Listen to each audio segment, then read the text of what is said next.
Welcome back to another episode of Designing Dreams in the Haus. I'm your host, Tyler Swartzmiller, designer and principal owner of Haus Studio and Haus & Home. Today, we're joined with Laura with Whirly Plumbing. Hey, Laura. Hey. How are you? Good. How are you doing? I'm good. Thanks so much for coming in. Yeah, I'm excited. Yeah, you have a nice glow to you, back from the sunshine and everything. Yes. I don't get too much of a glow. Yes, I wear a lot of sunscreen. Yes. But I'll take it. I get a feeling you burn a little bit, especially in that Florida sun. Yes. Yeah. But I love the sun, so it's all good. I was down there in Orlando early February, and by the end of February, we're like, "Did you go somewhere?" I was like, "No, I can retain that glow for a very long time." Yeah. You need that initial. I need that base coat, and then I'm good for months. Yeah. That's not me. I'm sorry you came back to this shitty weather. I know. I don't know if you guys had it last night. Our house was shaking because the rain was so bad. Yeah. The tornado that almost happened. Oh, no, it was bad, but we were in Delaware, so we missed a lot of it. Like Franklin, had it super bad. But I need to go probably home and check my roof because we had hail. I mean, like, I was laying in bed and like the bed was shaking, and I was like, am I drunk or is that, is that the wind? It was the wind. I was not drunk. My God. Well, you didn't have any damage, right? No, I don't know. It was, I left my house at 7 o'clock this morning. I'll find out later. Yeah. I always kind of start out, like, how did you get into this industry? What's your background? Yeah. So I started in my history of design coming from going to college and wanting to be in forensics. So I started in criminal justice, believe it or not. Yeah. Oh, I don't see that for you. I know, but I fell asleep to forensic files when I was younger. Oh. So I was like, they found the bloody body in the dumpster. Yeah. She's like, yeah, I love that. I was like, oh God, this is my life. This is what I'm doing. And I started at University of Toledo for criminal justice, and I did all of this background stuff with the laws and everything. And I was like, okay, this is what I want to do. And then I quickly realized that it was like the opposite of what I wanted to do. I was like, this is a fun hobby. This is a fun, like, I can put this in my my books to read kind of thing. Yeah, but not, as far as the rest of my life, I think that I want to do something more creative. Yeah. And I always grew up interested in fine arts, art history, so I pivoted to Davis College in Toledo, which was a 2-year program. Yeah. And I started there, and that just inspired me beyond. I mean, they took us to the merchandise mart. Oh, yeah. We had networking events with professionals. Like, we had a Pittsburgh paint event, and we got to, like, do all of this color forecasting. And it just, like, inspired me, and it just was something that solidified, that I made the right decision. Because I just think it's so hard to just define who you are right out of high school. And it took me, just some courage to try to, like, basically pivot from what I thought I was going to do. Yeah. So from there, I was like, I think I want to take this to the next step. I want to go and I want to do art college. Okay. So I researched Columbus College of Art and Design, and I told my parents, I said, let's go do the open house, and I want to see if I can get in here.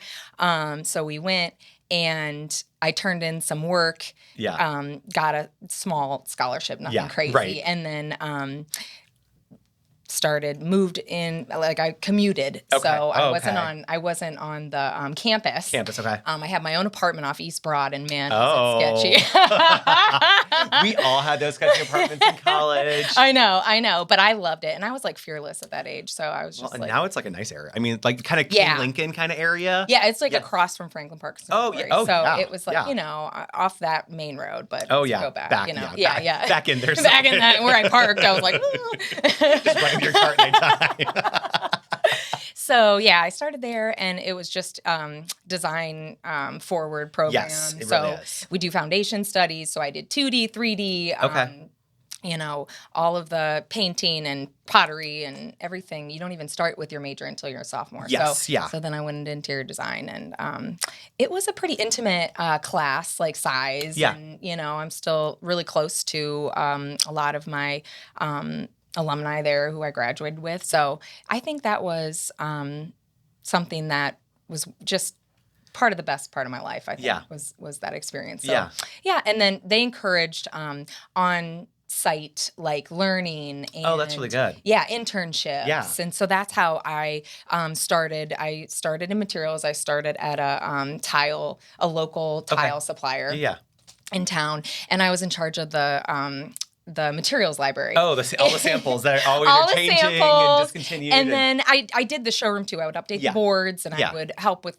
appointments and things like that. But it just kind of gave me a base on just what, how things are installed and what materials, are options and where you put things and how to calculate square footage. Because reading it in a book is different than actually doing it physically, seeing it, talking about it. Yeah. There's so many things you can sit and you can memorize. And it's like, until you get in the field and you start learning and you start, applying these things, it's just, it all comes together in that way. Yeah. So that was like really a good experience for me. It's nice to have those experiences because I actually worked for an interior design firm when I was in college the entire time. Yeah. So I started as a design assistant and I worked my way up. But I was using skills that I was learning in school at the job. And vice versa. It was really nice because I had that day to day where so many of my other people I went to school with didn't. So they get there and they're like, oh, does this go together? I'm like, no, you can't put that kind of upholstery on this sofa because of blah, blah, blah. And they're like, why do you know that? I was like, because that's literally what I do. I do this. This is my job. Yeah, it goes hand in hand. And it was so hard because I worked 40 hours and was doing full-time class and somehow made that work along with my drinking schedule, which was very important because it was college. We are in college. We are in college. But it was a crucial thing because I feel like a lot of the people that I went to school with didn't have those internships and didn't do that kind of stuff. Yeah. And now I've kind of pivoted away from the industry because they didn't really love it as much as they thought they did. Kind of similar criminal justice thing. I think I wish we had more time as kids or young adults.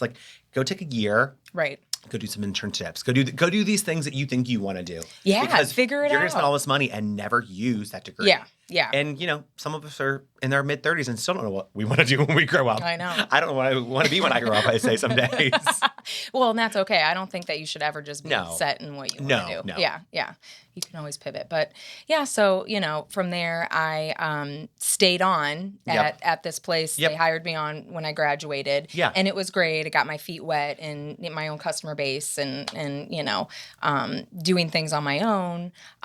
From there, I got an opportunity to go to a countertop fabricator. Yeah. So different from supplier, we were creating the product. Yes. So it was more hands-on. It was a lot of technical drawings and work and things that I really loved. It challenged me. It definitely challenged me. Yeah. My first experience into the kitchen bath industry, we were a kitchen remodeler, but we also had a fabrication company as well. Oh, yeah. And your first week, they actually put you in the fabrication space. And you're moving slabs and things. And people don't understand, these things weigh 1,800 pounds. Oh, yeah. And I remember day one and they had an overhead lift. They were moving it. And the guy was like, if it ever starts shaking, run away.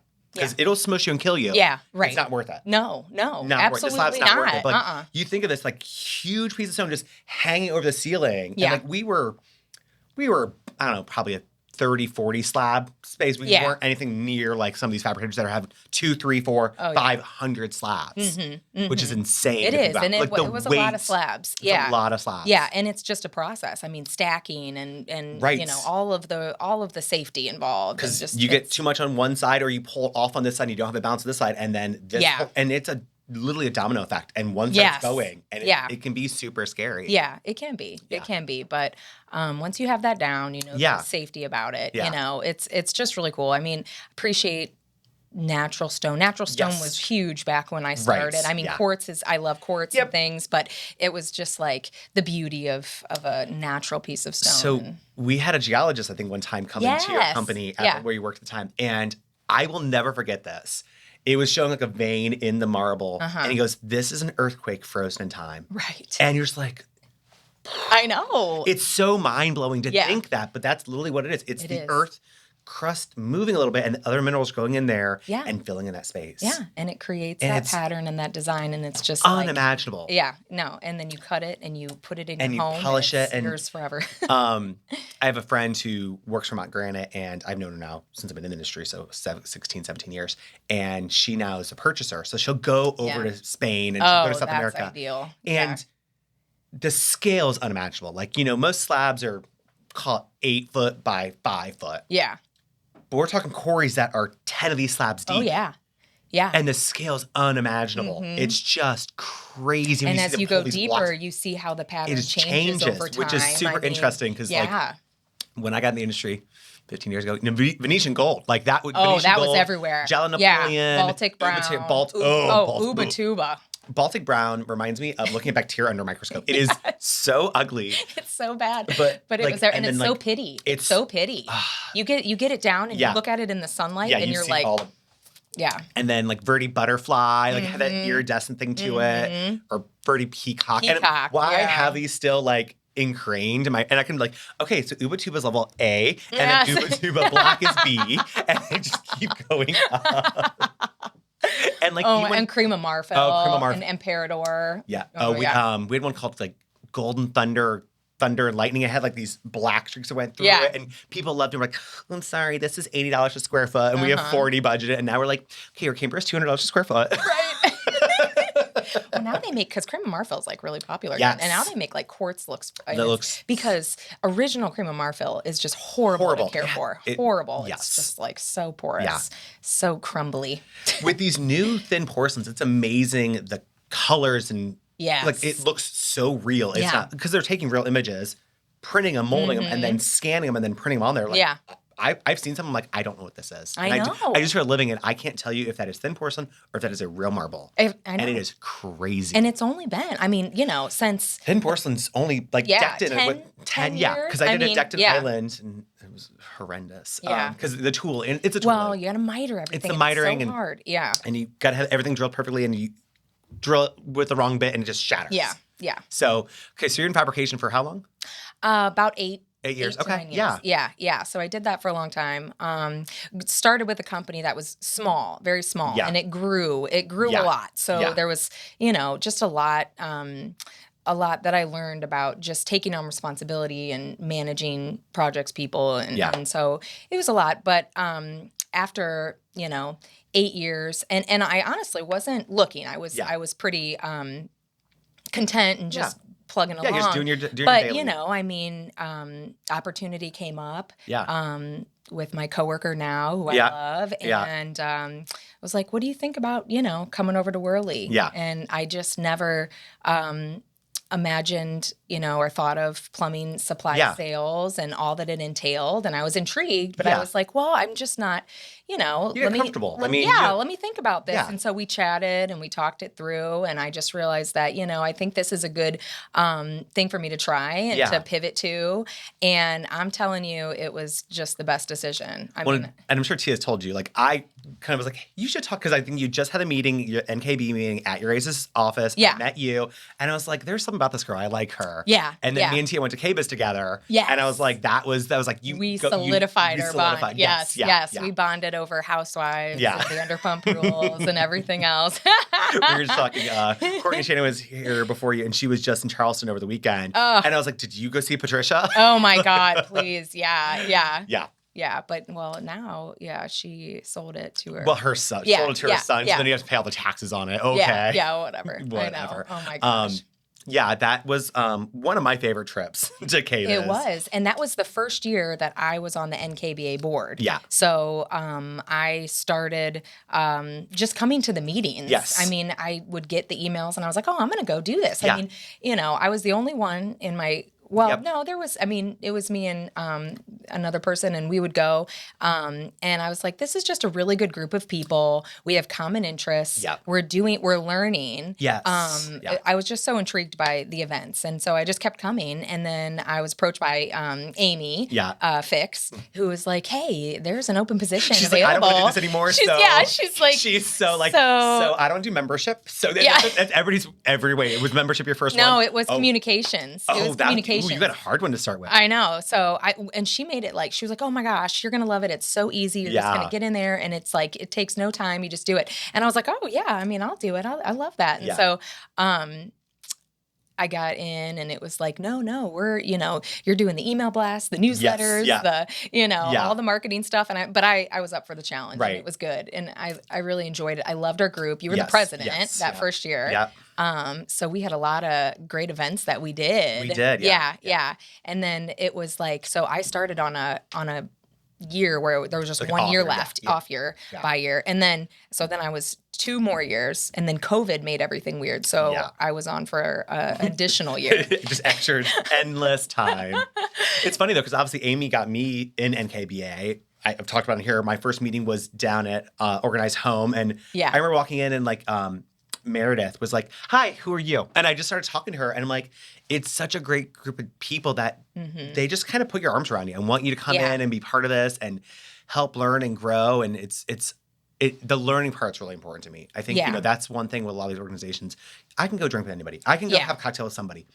We get something from these. I know. Which is great. Yeah, because time is important. And it's like, if you can knock out a few things, like if you can see the people you want to see, but learn at the same time, get a CEU, whatever it is. See a new space, learn about a new company, whatever that is. I think it's always great. Because a lot of these organizations just kind of plug and play the same thing over on this loop over and over again. Yeah. And we don't get to see these new spaces. And I will have to commend your guys' team. Like, you've come up with some of the funnest events. Like this putt-putt golf thing, I think is hilarious. Yeah. I love it. Yeah. The trip that they're going to falling water. Falling water's coming Hopefully up. it's unwrapped by the time we get there. I don't know if you've seen the photos of it. Like, it is like leaking, so it's all wrapped up right now. Oh, like I didn't know that. Yeah. Mm-hmm. Yeah. Okay. Yeah, so let's hope it's the construction's done by the time we get there. Oh, yeah. Well, I mean, I'm sure they've got a full team that's on it. Oh, I think they're working overtime. Overtime. That's a major landmark. So, major.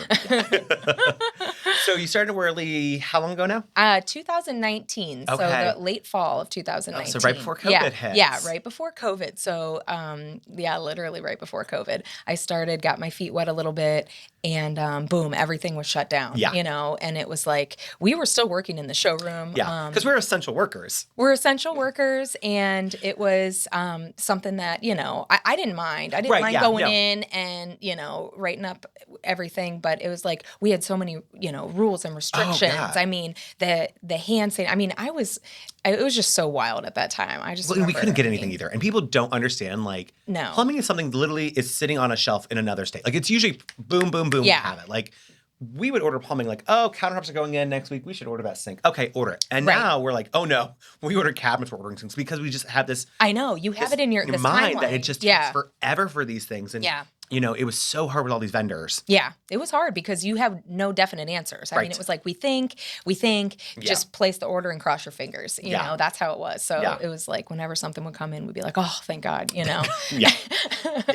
But, so that was just. But you're also learning a lot during that time too, because you just started in 19, like just, because there's so much about the plumbing world and people think, oh, it's just a faucet. No, there are so many pieces and you go into that. And then all the manufacturers you carry all do it a little bit differently and trying to educate these customers about it. Absolutely. I mean, I spent a lot of time training and having our reps come in and tell me everything about their line, everything about the product. And, in that time when our showroom wasn't just slammed because of the shutdowns. Yeah, I was spending that time just kind of learning and figuring out what all we carried and the benefits and things. So, I mean, that was nice when I started to at least have that little bit of break. Yeah. But, I mean, as soon as things opened up again, it just picked up. And, I know. It's it hasn't slowed down since. No, it really hasn't. It really hasn't. So we've been working on a lot of new things in our showroom. We're really excited about, some working displays and just having events this year and having people come out and, play around with all the things that they can see and the new shower system's super cool. That tub, I think it's so great that you can feel the air bubbles. So people don't understand, like,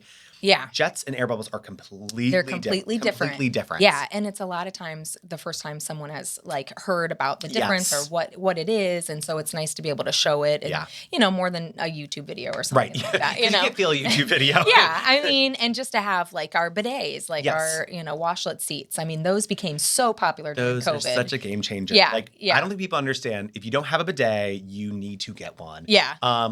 We have one upstairs. So popular. And it's the only restroom I use in our entire house. Right. Like, I go upstairs on purpose. Like, you feel cleaner. I mean, people in Europe think we're disgusting. I know. And the amount of toilet paper we use are, especially during COVID, because you couldn't get toilet paper. I remember like buying like one ply, and I was like, "What is this?" it's like a tissue.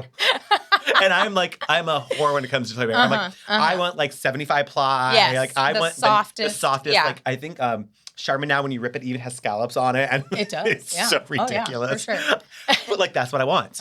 But like, I love our, and like the heated seat is so nice. Heated seat alone. Yeah. don't be a peasant. Don't do a cold water one. That's foul. No, Gotta don't. heated water. Yeah, heated water. But then like the deodorizer and like the cleaning of the wall, like all the things you can get, and people don't understand. It is such a game changer. It is. It is. I mean, if you think about it, if you are out gardening and you're, getting soil and dirt all over and you come in, are you going to wash your hands with like dry paper towels? Yeah. Are you going to be like, or are you going to really like wash good. your hands with water? Think about it. That's a great analogy. Think about it. It's so weird. We have these conversations about, okay, we're talking about toilets, and people sometimes are super uncomfortable, and I understand. Yes. It is a private thing you do in your own house. And you don't talk about it. You don't with talk people. about it. Like it's, but you do when you're purchasing You do, one. right. And I love like when they're always like, it flushes 17 golf balls. Like, if you're going to the bathroom and it looks like golf balls, you need to go see a doctor. There is a problem here. Yeah. I understand the logic of like what people know what a golf ball is, but like, you need to get some fiber in your diet, girl. Like, right. That is a marketing. It's because I remember like we went to training at American Standard, and they had this. Is it the brown gel that looks like poo that they use to show miso paste? Yeah. To where it shows like, look how much goes. Yeah.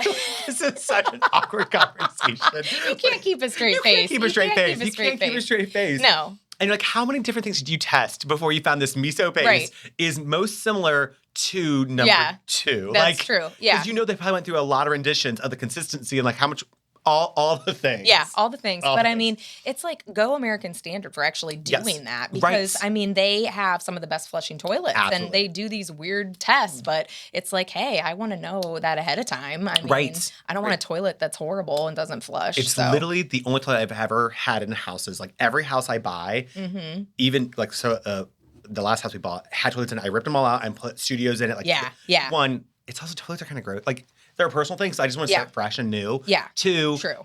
The whole cleanability. I mean, the skirts on the side and all those things, like, can't live without that. No-brainer right now. Can't live without that. Yeah. Kind of stuff. Yeah. So toilets, tubs, faucets, like it's a lot of stuff. And then there's the design part of it too, because obviously there's the function, but there's the pretty stuff, which is like obviously probably our favorite parts about this kind of stuff. It is. I mean, that's probably just one of the icing on the cake part of my job is just all the jewelry part of plumbing supply, fixtures, just, I mean, it just adds that touch to the space that, it just sets it off. It's truly the jewelry, as we kind of call it. Like, it's funny because I also call it the most used appliance in the kitchen, too. Because more than you use your refrigerator, you turn that faucet on way more many times than that. So it also has to be a workhorse, but it also be pretty at the same time. Well, 100%. I mean, to me, and I tell this about kitchen sinks too, it's like that is your most used appliance in your whole entire kitchen. So you want to get what you are going to have for the remainder of your countertops, for the remainder of that space, because it's hard to get a new sink. You can't. It's almost impossible, but world, you understand. Can't you just cut it? You don't understand what cutting a sink out in your house does. Yeah, when it's undermounted. You can't use the water. You can't use all the things you need to. Yeah. Do you want to drop in? Yeah. Because I always remember like one of the places I worked was like, you get the free kitchen sink. You're like, this is a piece of junk. Don't buy this. Because what's going to happen? It's going to scratch. It's going to dent. It's going to ding. It has no padding on it. It's going to rust. And then you're going to be like, I want to replace it. And guess what? That was a Chinese sink that we can't get anymore. Right. So the only option is now a drop-in. Yeah, and you're going to be pissed. Exactly. Don't get the free sink. Yeah. So educating people on quality sinks is like crucial. Yeah. Faucets, obviously. People don't understand sinks should cost $1,000. Like a good sink should cost it shouldn't be $100. Right. It should not be at Home Depot. Yeah. And when you hit it, it should ting. It should have some padding. Because if it knocks when you hit it, imagine dropping a pot in there. Mm-hmm. Or turning on your disposal. Oh, and it rattles the whole thing. Yeah. It's not good. It's not good. Well, I love that all these like now workstation things too, to where it's just not a sink. It's a cutting board. It's a cooler. It's all these other things that you need. It's literally the workhorse of the kitchen. Yeah, and those are so hot right now. I mean, just to be able to do more functions over your sink and, and then it's kind of turning into where do you store it? So there's, I love these new caddies. The Blanco caddies. So you have a place for them when you're not using them all the time. So that's nice. I mean, it's something that I think could benefit a lot of people, especially galley kitchens or smaller spaces, or just, I mean, really, you can find a use for it anywhere. I have 2 roller racks and. I got it. My kitchen was done before the roller rack came out, which really upsets me, but whatever. I just bought them online. I use them for my trivets. Like I use it, it's at my sink, and I use it like when I do my dishes, and then I take it over to my range, and I put, hey, got a hot thing. Yeah, I and put then it you right on set that. it down and it's right there. And it rolls right up either under your sink. So, Yeah. Or it's always out because I never throw it underneath the sink. I know. I had my sink put in before the workstation sinks came out too, and I was like, oh, the colander and the cutting board, I would use those all the time. I know. But you can always get aftermarket. You can. I do have the LK Perfect drain, which I do love because like it's Yes. oh my god, yes, it's I love so that. clean. Oh Like, my I go into those houses gosh, and it's like so dirty. I know. And I'll use my barkeeper's friend every couple of weeks, and it just shines it up. I know. Perfect. I know. Yeah. I love it. I love a quartz sink, and I love that we have the workstation with the quartz sink together. Like it's just this marriage that just works super well. And they keep getting better, and with the caddies Yeah. underneath, we just need to get the really big 60-inch one. I Like know. that's the next rendition. I need a 60-inch workstation sink Yeah. with 2 faucets at. Yes. We have a job in Chilled Coffee. That's like 14,000 square foot, and we want a 60-inch sink. Because the window's like 20 feet big. Like we need this gigantic appropriate. Yeah. Appropriate. Yeah. Oh, good. Wow. So it's funny. Speaking of jewelry, I mean, I remember when I started in this industry, no hate on Moen, but like Branford Moen Oh, yeah. was like my go-to. Moen. Eva, Yeah. like that's day in, day out. And I Yeah. sold that faucet. And now I'm like, minimum it's a Brizo. Like that's our lowest thing we're doing. And then we're going up from there. Exactly. Which is great that line has expanded so much. And there's so many great options. There's so many offerings now. And the customization, I feel like that is a huge thing for people. People want to feel like it's personal to them. Yeah. And I think that's why our customers really like our design process because we do really try to pick something that's special to them. Because and now with all these handles and everything, I'm like, okay, we're doing this faucet, but then this handle and this finish. And it's like you really get to customize it for your personality and your space. The combination of that with all of your cabinet pulls and your, the colors that you choose and the stains, I mean, it completely makes it their own. Yeah. And so that's what they're wanting when they come to you. They want something that, they're not going to just get off the shelf and it is what it is. They want to be able to pick and choose, and Brizo is great with that. There's other brands as well, but they're forefront, Yeah, and I'm excited with the new company Graft. I mean, the stuff is stunning, and the finishes are just unbelievable. Absolutely amazing. I mean, made in Poland. It's all higher quality materials, brass, ceramic cartridges, everything. Easy to get. And it's just, again, that customization. I mean, the amount of color options that they have, the finishes. Like rose gold and the this copper. Yes. Like, Copper. Dark copper, I think, is our next trend. Like, I think, like, we've been doing the brushed brass. I could see this darker kind of coppery color coming into this mix. Yes, I do, too. I think it's kind of that blend, that marriage of the two. I mean, you've got matte black, you've got oil rip bronze. And you need something like right there in the middle. Some warmth, some, depth. Yeah. So, and people sometimes ask about living finishes and stuff, but it's like that. It's not going to wear. It might not be what you want. Exactly.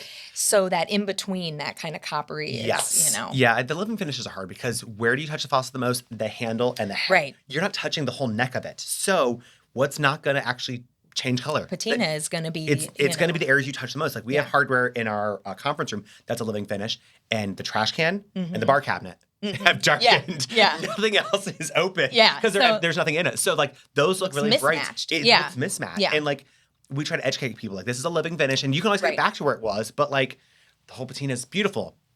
But it's not always going to look like that. Yeah, exactly. Yeah, so it's just about educating. Same with marble or any other living thing. A patina over time. Yeah, so, always fun.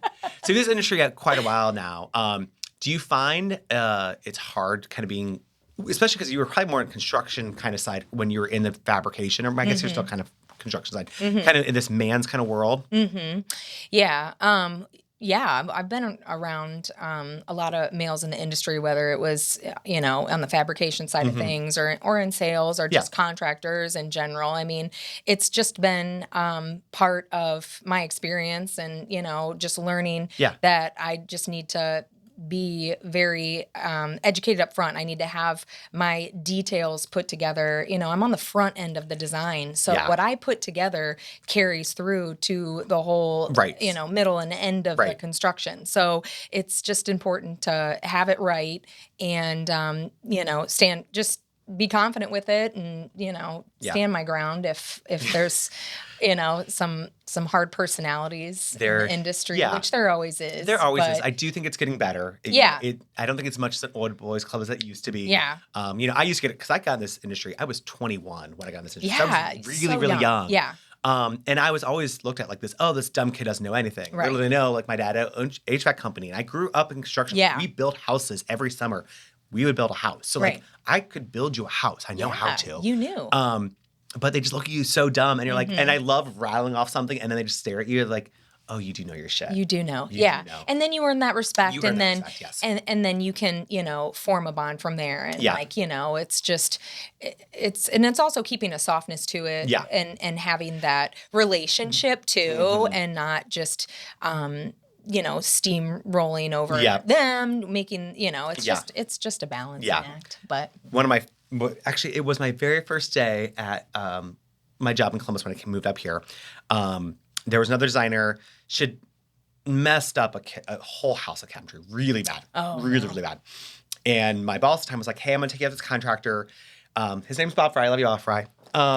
And he's a hard ass and he's pissed because they just spent $200,000 on cabinets. They're all wrong. And he's like, you're going to fix it for me. And I'm like, okay. Day one, I get thrown into this job. Day one, get a pissed off contractor, a pissed off homeowner, a company that doesn't want to spend money to fix this shit. Right. Because they spent all this money. They're seeing this money they've lost so much money in this job. Oh, yeah. And I have to walk in there. And at the time, I was 25, 26 then. So again, like pretty young and stupid. Yeah. But I knew cabinetry. Like I've gotten a good base of cabinetry at this point. So I walk in and I'm like, trying to like figure this out. And like, he was like, what are you going to do? And I was like, you know what? I think the best thing for me to do right now is just take an inventory and come back and come to you with the answers because there's no reason for us to sit here and yell and scream because it's not going to get us anywhere. Right. And I think just saying, you know what? I don't have the answer, but I'm going to get you the answer sometimes is the best answer. I do. I agree with that 100% because it's like, you can't just, rattle off like fake it till you make it. Yes, sometimes. I mean, you've got to say, hey, I don't know this. Right. And that's okay. That's okay. That's okay. Yeah. And I'm sure you took time and you assessed everything and then you had a better, clear understanding of what was going on. Yeah. Yeah. And sometimes you're so in it at the moment, you can't even think of the answer. And the answer is probably really easy. You just can't step back enough to actually answer. Yeah. Yeah. And I always tell my reps, like, hey, if you don't know the answer, that's fine. Just don't make it up. Yeah. If you make it up, like, it's going to be so much worse. Yeah. Just come back to me. Let me know. Yeah. We'll be fine. I agree. So, yeah. Yeah. What is your favorite part of your job that you do right now? I think the favorite part of my job is just having that that balance. So I'm not all in one place. So I'm not always on my computer. I'm not always in the showroom and I'm not always in the office. I'm able to, have a good blend of all of those things, which keeps it fresh and keeps it interesting and fun. Yeah. I don't think I could sit at my computer all day, but I do love organizing all my orders and being on top of things, but it's like just being able to bop around and being in front of customers. I also like that I can be involved in so many different designs in one day, even, Oh, I'm sure. Say I'm doing a mid-century modern in the morning and then I've got like a glam Art Nouveau or something, whatever, in the afternoon. And I can just be a part of that design and experience. And then, the next day is different. I think that's the fun part about, I'll be asking, like, what was your day like today? I'm like, oh, that's so funny. Every day is completely different. Right. I have no idea.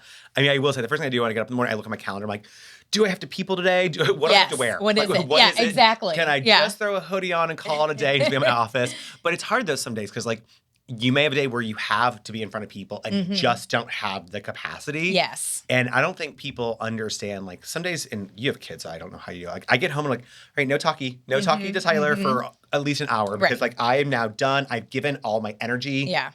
I kind of say it's like, they're almost like vampires sometimes because you're trying to give them all of your energy and the next client doesn't know you just spent 3 hours trying to pick out a tub with some person and you're just drained. And you have to like somehow find that energy. Bring out the energy again. And give it back to this next person. Yeah. So there are days you're just like, I'm wiped. I know. And trust me, I need that decompress time too. And I mean, my kids, I come home and I can compartmentalize work from home with them, but that at the end of the day, I'm like opening up my book and I'm like zoned. I'm out, and that's like my time where I'm like, okay, and it just puts me to sleep. So but you have to find that balance and it's hard. It's not, I can't be on all the time. I don't think anybody can. I don't think so either. And luckily I have a husband that understands, like, when I get home, I'm done with decisions. Like, where do you want to go to dinner? Oh, I give no shit. Yeah. You think I care? put food in front of me and I I know, will eat yeah. it. I will not complain at all. Yeah, Like yeah, by the time yeah. Saturday comes, I'm like, just take my hand and pull me somewhere. I don't care where we go. Let's just do something. I just can't make that decision. I know. I'm out of it. It's done. It's done. Yeah. Yeah. Yeah. Well, that's good that you guys understand the Well, balance in that. Katie from Lib, I had her on here a few months ago, and we were talking about it. And like, her husband's in sales, and she's in sales, and I'm like, Yeah. how do you both get home and just not like talk to each other? She goes, oh, we don't talk. Yeah. It's like, we don't talk for 30 minutes. I was like, okay, that makes sense, because like my husband get home and he's like, no. Yeah. Well, and I drive. I commute 30 minutes and that's to and from work. Which that's a nice decompression time. People are like, oh my gosh, why do you work so far away from where you live? And I'm like, listen, that is one of the best parts of my day. Yes. That's my time. I don't talk to anybody. If there's a call, it's, done. Like I'm not, if my husband's trying to call about something, I usually just wait and then text him or whatever, because I'm like, that is my time. To just decompress. Yeah. Yeah. So I used to have that, and I used to like that, and then I decided I had too much road rage. Especially if it's been like a stressful day. Yeah. And people get out of your way, I'm like, get out of my way, I'm in the murder you. Like run you off the road. Yeah. And then I almost ran someone off the road one day. I was like, all right, we can't. So that does not work for you. That doesn't work for me. My safe space is my house. Yeah. With Real Housewives on. So I need that. That's my decompression. No, that works too. That works too. Yeah. So you've been able to find a good balance between work and home, and then obviously, the NKBA events and late nights, and it's hard to balance all these things as your kids get older, more sports, and I know it's busy. Like, so we have a shared calendar that we live by. Of course, yes. And then I have this plexiglass dry erase calendar in our kitchen that's just constantly being updated. Yeah. We're like, okay, this is what's for lunch today at school. This is like what the kids are doing. This is what we're doing. And so, as long as we can stay up to date with all of our scheduling, then it's pretty easy to kind of get through and make it to all the things. And I don't say yes to everything, and neither does Jared, and we just kind of figure out what the best things we want to do and what we want to be a part of. And that's why it's so good to have NKBA, where you're seeing, you're networking, but you're also learning, things that you can kind of kill two birds with one stone. So it's a balancing act, and some days I'm just so tired and I'm just done, know? I mean, I'll have a marketing or, a networking event, and I'm like, I just don't know if I have it in me, or, if it's a kid game, or I mean, whatever it is. So it's always a juggling act, but we're getting through it. I mean, when we had kids, and when I got pregnant with my second Archer, I was like, how are we even, how is this even going to happen? Right. What are we doing? And it's like, we'll figure it out, and we're figuring it out. So I look at people that have 3 kids, and I'm like, now you're outnumbered. Yeah. When you have 2, you can go here, you go here.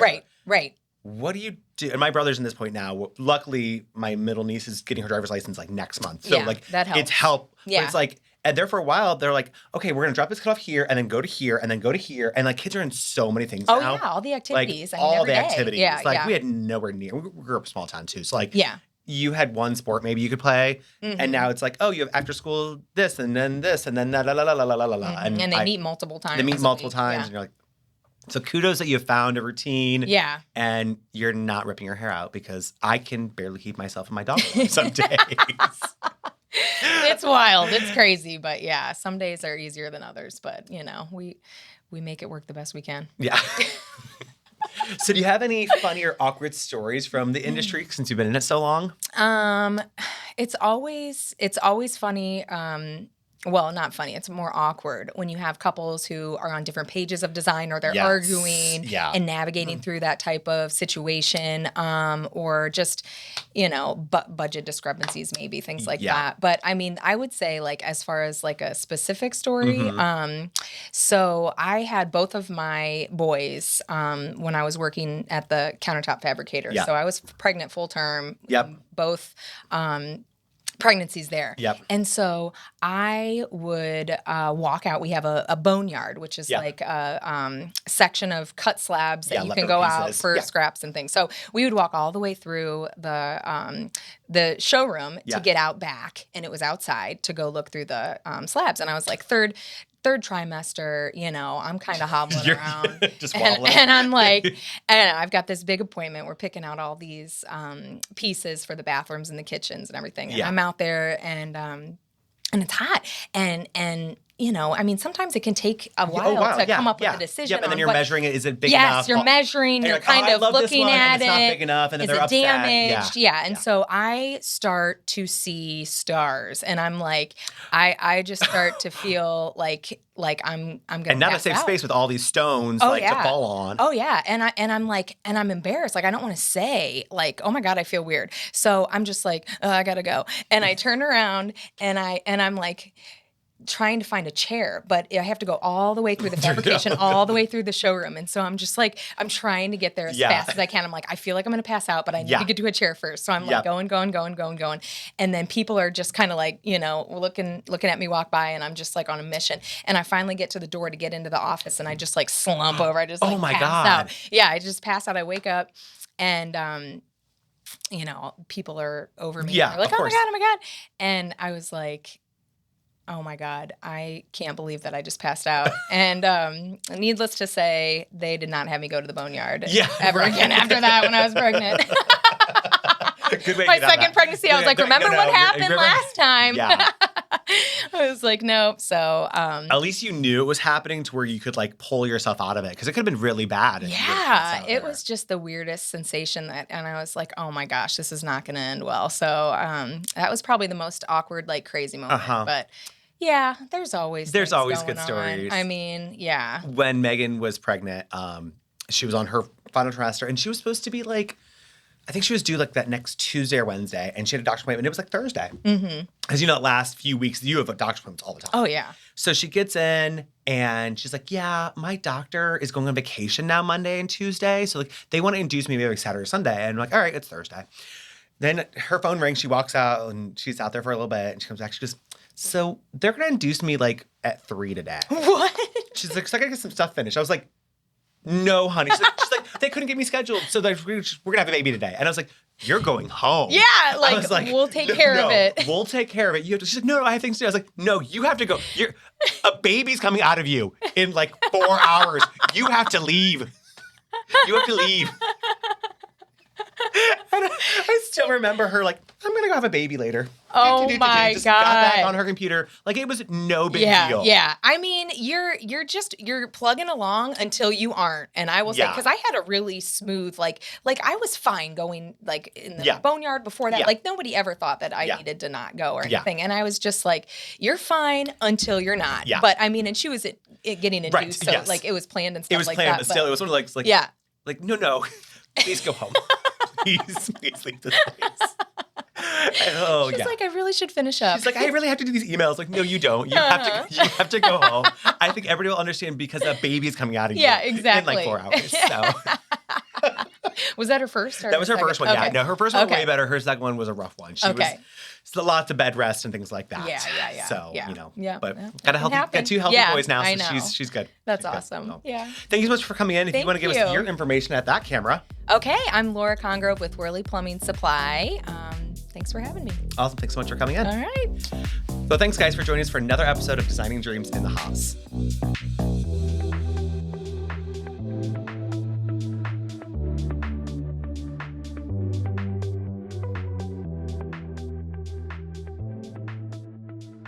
Boxland Media. Think big.